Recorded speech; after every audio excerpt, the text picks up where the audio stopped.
Okay guys, hari ni saya nak review sebuah rumah yang kawasannya confirm banyak wang. Sebabnya nama taman ni Desa Seri Wang dekat Lahad Ipoh. Kalau anda beli rumah ni, anda automatik akan jadi banyak wang. Okey, jom kita tengok rumah. Okey, ni rumah setingkat lah. Rumah ni owner dah siap buat dengan auto gate, awning dengan simen kat dalam. Jom kita tengok. Ni ruang parking. Nak masuk 2 biji kereta terus, tak ada masalah. Okey, owner dah buat siap dengan grill, dengan tinted ni semua ni.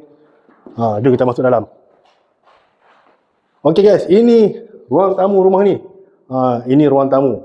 Dan kita ada ikutkan ada 4 bilik tidur. Tapi owner dah buat jadi 3 bilik tidur saja. 1 bilik lagi.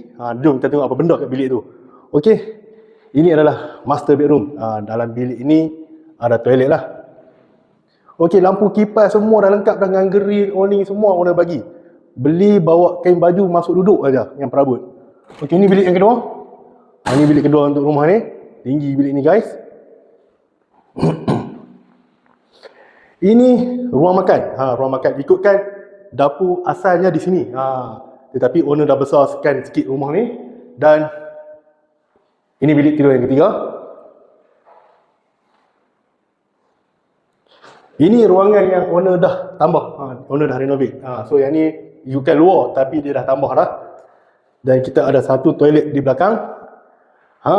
Ruangan ni lah nak beritahu ni. Ikutkan ini adalah bilik yang keempat. Tetapi owner buat dapur guys. Sekali dengan kitchen cabinet semua cukup lengkap. Memang puas hati.